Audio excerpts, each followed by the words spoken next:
सभी नेतागण के साथ बिहार में जितने आईपीएस बड़े अधिकारी ये लोग भी सम्मिलित होंगे और पूरे बिहार के अंबेडकर छात्रावास में जो बच्चे पढ़ रहे हैं रह रहे हैं वो लोग यहाँ उनको भी इस कार्यक्रम में आना है और इस कार्यक्रम में एक तरह से प्रशिक्षण वर्ग की तरह ही कार्यक्रम होगी।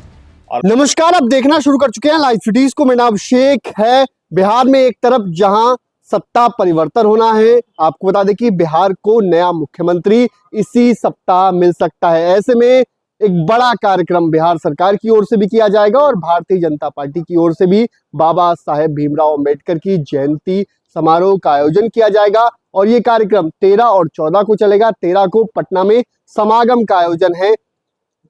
पटना के बापू सभागार में बड़ा कार्यक्रम आयोजित किया गया है जिसमें मुख्यमंत्री और तमाम जो बड़े नेता हैं वो शामिल होंगे, तमाम अधिकारी शामिल होंगे। और साथ ही साथ आपको बता दें कि एक और बड़ी बात बिहार सरकार के अनुसूचित जाति जनजाति कल्याण विभाग के मंत्री लखेंद्र पासवान ने कही है। उन्होंने साफ साफ बताया कि अब अगर आप विदेश में पढ़ना चाहते हैं, पीएचडी करना चाहते हैं, एमए करना चाहते हैं तो सरकार पूरा सहयोग उठाएगी, पूरा खर्च उठाएगी। क्या कुछ कह रहे हैं बिहार सरकार के मंत्री, पहले आप वो सुनिए।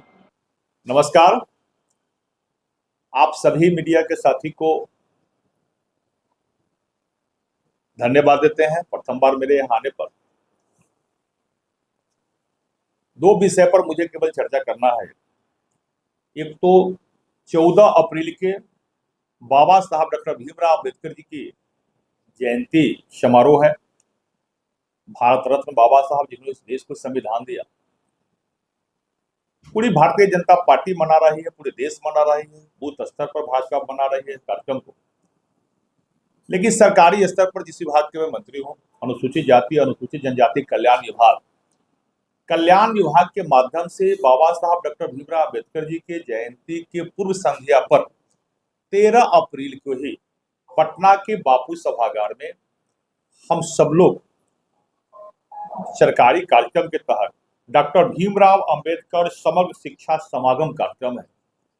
वह डॉक्टर भीमराव अंबेडकर समग्र शिक्षा समागम कार्यक्रम में बिहार सरकार के माननीय मुख्यमंत्री और बिहार सरकार के माननीय उप मुख्यमंत्री सभी नेतागण के साथ बिहार में जितने आईपीएस बड़े अधिकारी ये लोग भी सम्मिलित होंगे और पूरे बिहार के अंबेडकर छात्रावास में जो बच्चे पढ़ रहे हैं रह रहे हैं वो लोग यहाँ उनको भी इस कार्यक्रम में आना है और इस कार्यक्रम में एक तरह से प्रशिक्षण वर्ग की तरह ही कार्यक्रम होगी। और बाबा साहब डॉक्टर भीमराव अंबेडकर जी के जयंती के शुभ अवसर पर पूर्व संध्या इस प्रकार का कार्यक्रम का मुख्य उद्देश्य है शिक्षा के प्रति बाबा साहब का वो सपना जो समाज के अंतिम पंक्ति में जो बैठा हुआ लोग है उसको शिक्षा के मुख्य धारा से जोड़ दो। हमें खुशी है देश के माननीय प्रधानमंत्री नरेंद्र मोदी जी के मार्गदर्शन में और बिहार के माननीय मुख्यमंत्री नीतीश कुमार जी के नेतृत्व में जो यह योजना हम लोगों ने लाया और इस प्रकार का कार्यक्रम ला के ये कार्यक्रम होगा, निश्चित रूप से शिक्षा के प्रति ये सफल कार्यक्रम है। तो एक तो यह विषय है। दूसरा यह है, आप सबको बताते हुए मुझे खुशी हो रही है, इस बार इंटर का रिजल्ट बिहार में आया और इंटर के रिजल्ट जो पूरे बिहार के आया है, पूरे बिहार का रिजल्ट बहुत बढ़िया है। इससे लगता है शिक्षा के प्रति बिहार में कितना विकास हुआ है। लेकिन हमारे विभाग में अंबेडकर आवासीय विद्यालय पटना गायघाट जो बालिका का विद्यालय है उसमें 123 बच्ची ने इंटर की एग्जाम दी थी और 123 में 100% रिजल्ट फर्स्ट डिवीजन आया, एक भी सेकेंड डिवीजन नहीं किया। मैं केवल बिहार के इतिहास में ही नहीं कह सकता हूँ, भारत के इतिहास में कह सकता हूँ जितना बड़ा रिजल्ट ये 100% उपलब्धि 123 में 123 बच्ची को फर्स्ट डिवीजन आया। इससे स्पष्ट हो रहा है कि बिहार की सरकार, एनडीए की सरकार शिक्षा के क्षेत्र में किस प्रकार काम कर रही है।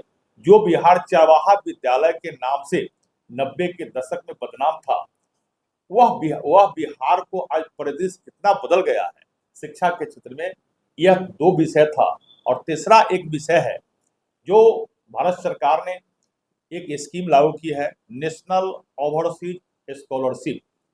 इस स्कीम भारत सरकार ने देश के माननीय प्रधानमंत्री जी ने लागू किया है और पहले से भी ये स्कीम लागू है। इस स्कीम के माध्यम से एससी एसटी समाज के बच्चे जो विदेश जाकर पढ़ना चाहते हैं उसे सरकार उसको 20 लाख लगे या 50 लाख लगे या करोड़ लगे, सरकार पूरी सुविधा उसको देती है। लेकिन वह स्कीम बिहार में लागू नहीं थी।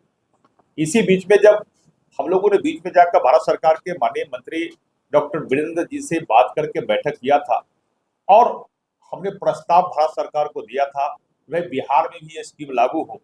और हमें खुशी इस बात की है, बिहार वासियों की खुशी इस बात की है कि बिहार में ये स्कीम लागू हो गई और अब बिहार के ही बच्चे विदेश जाकर पढ़ना चाहेंगे जिनको, तो वह बिहार के बच्चे विदेश जाकर पढ़ सकते हैं, एमए और मास्टर डिग्री और पीएचडी की तैयारी कर सकते हैं, जनरल एजुकेशन की पढ़ाई कर सकते हैं। ये बड़ा सा स्कीम भारत सरकार में जो लागू है वह बिहार में भी लागू हुआ है। ये हमारे विभाग के लिए और बिहार के लिए भी बड़ी उपलब्धि है और हमारे लिए भी व्यक्तिगत रूप से खुशी है कि 100 से अधिक दिन के कार्य है मेरा मंत्रिमंडल का, उसमें कई महत्वपूर्ण विभाग के द्वारा कार्य हुआ है। इससे हम काफी संतुष्ट हैं और एनडीए की सरकार जिस प्रकार देश के माननीय प्रधानमंत्री नरेंद्र मोदी जी का मूल मंत्र सबका साथ, सबका विकास, सबका विश्वास और सबका प्रयास के आधार पर जो कार्य कर रही है उसका पूरा रिजल्ट बिहार को, उसका पूरा फायदा बिहार के आम जनता को मिल रहा है। अब विकसित बिहार बनने से इसको कोई रोक नहीं सकता है, निश्चित रूप से विकसित बिहार बनेगी। इतना ही सब मुझे जानकारी था, कुछ विषय ले सकते हैं। तो आपने सुना कि बिहार सरकार के मंत्री के लखिंदर पासवान की ओर से क्या कुछ कहा गया है, बड़े ऐलान किए गए, बड़ी बातें कही गई हैं। बने रहिए लाइव सिटीज के साथ, हमारे यूट्यूब चैनल को सब्सक्राइब करिए, लाइक, धन्यवाद।